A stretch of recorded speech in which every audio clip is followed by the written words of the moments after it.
So in this video, we're going to continue with CC3, atomic structure, and we're going to look at isotopes and relative atomic mass. The first thing you need to know is your definition of an isotope. If it comes up, it will be for 2 marks, and I've underlined the important part of that definition.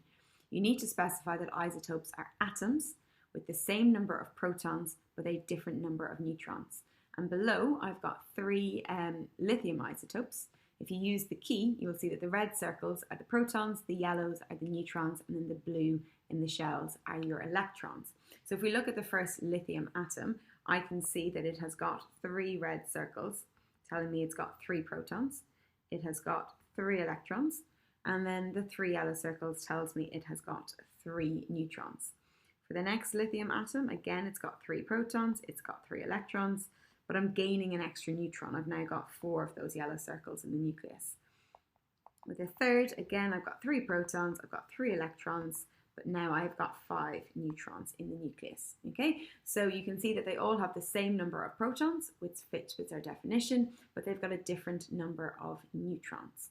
Because they have a different number of neutrons, they've got a different mass, okay? Remember, protons and neutrons both have a mass of 1. So our first atom has a total mass of 3 for the protons, 3 for the neutrons, a total mass of 6. Our second atom has a mass of 3 for protons, 4 for neutrons, so a total mass of 7. And then our last lithium atom has 3 for protons, 5 for neutrons, a total mass of 8.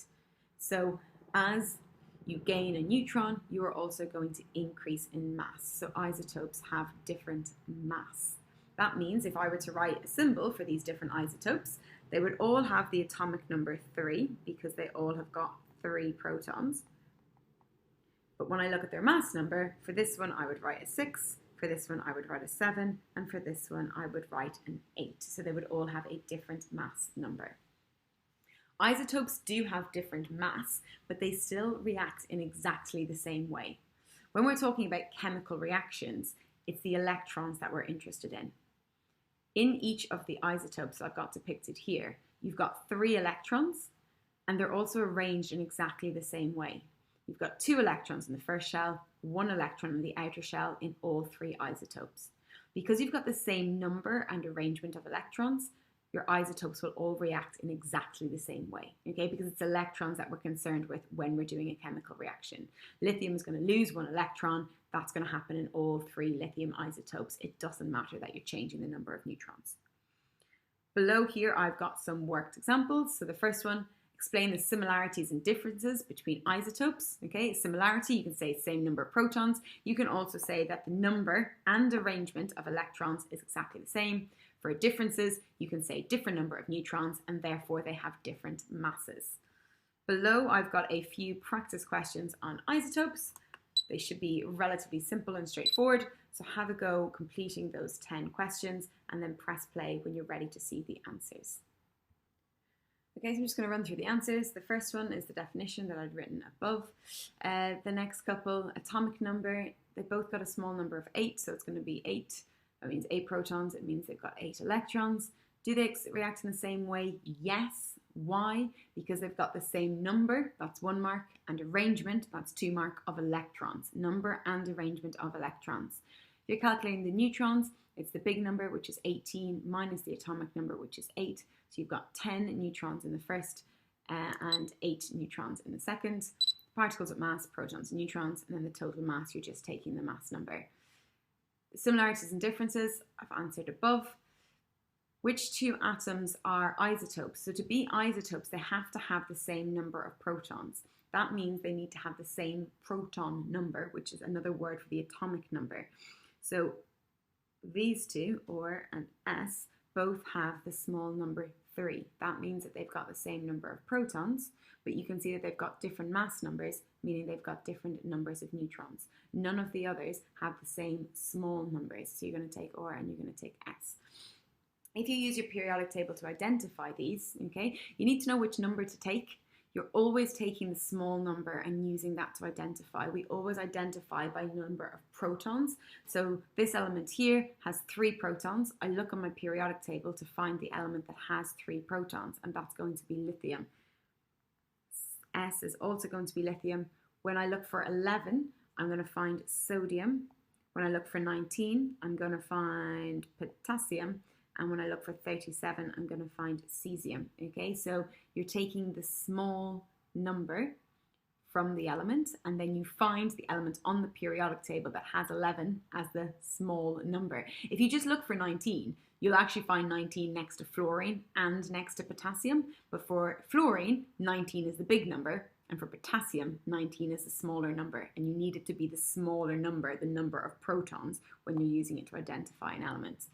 So you're using protons to identify an element. You don't use neutrons because the number of neutrons changes. Okay, so you can have isotopes of the same element that have different numbers of neutrons. So because the number of neutrons can change within an element, you never use neutrons to identify that element.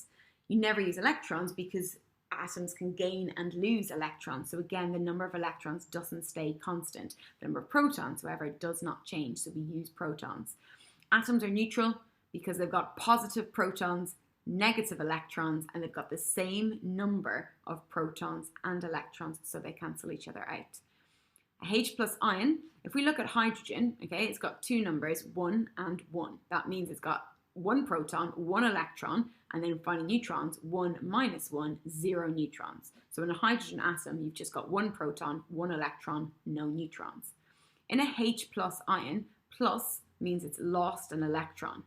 So it's lost that electron, meaning all it is now left with is a proton. Okay, if hydrogen loses an electron, it's now going to have no electrons. It never had any neutrons. All it's left with is just one proton, and that's what we call H+ ions, protons. The next part is relative atomic mass, okay, which is quite a simple calculation, and if it comes up, it will be worth 3 marks. Okay, so we use chlorine as an example. Okay, there are 2 isotopes of chlorine. One is chlorine 35, so it's got a total mass of 35. The other is chlorine 37, so chlorine with a total mass of 37. However, if you look on the periodic table, all you're going to see is 35.5.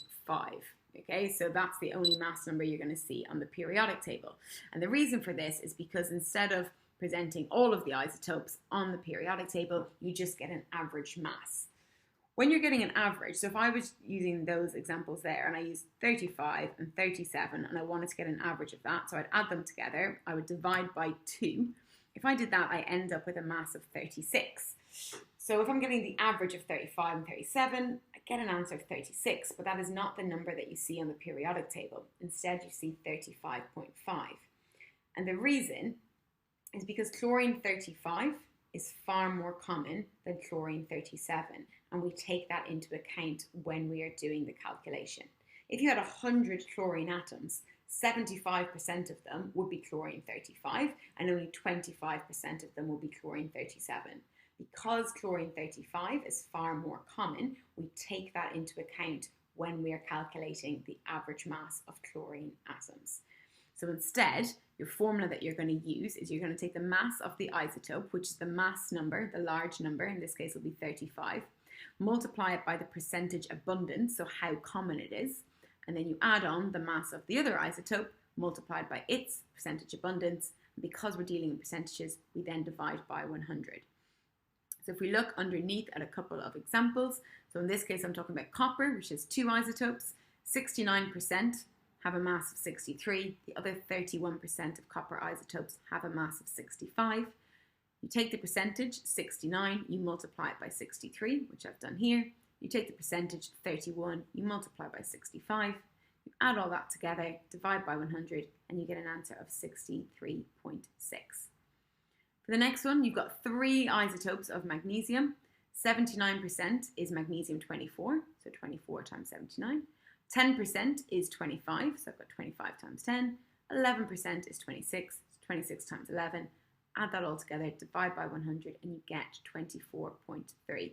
And if you look on the periodic table, you will see that magnesium is just given a mass of 24. And the reason it's so much closer to 24 than to 26 is because most of the magnesiums occur as magnesium 24.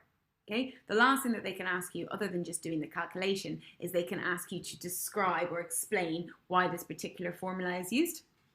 So this question here asks you to use the information to explain why This sample has a relative atomic mass of 28.11, and actually it's for 6 marks.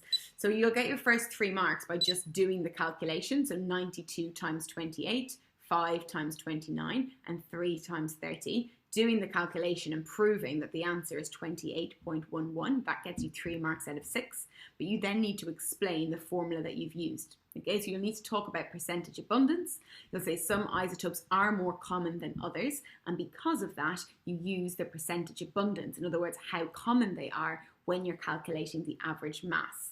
Because silicon-28 is the most common isotope, so 92% is silicon-28, you'll see that the average mass is much closer to 28 than to 30 because silicon-30 is so rare.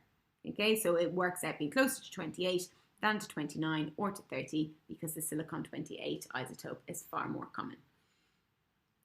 Below, I have got some examples, so if you want to just have a go at doing one A, B, C, and D, I'm going to put up the answers in a moment. So just press pause, have a go at just doing those 4, make sure you can do the calculation, and then press play when you're ready to see the answer. Okay, so I've got all the answers worked out here. You're taking the percentage, you're multiplying it by the big number, adding on the other, divide by 100, and you get your answer. So that's for neon. This one here is for lithium. And you've got this here for iron. So it doesn't matter if there's 3 isotopes, you just follow exactly the same method. And then the last one here is for silicon. Okay, so percentage, multiply by the large number, add them all together, divide by 100, and then you give your answer. Pay attention to the question. It will tell you how many decimal places it wants you to give your answer to.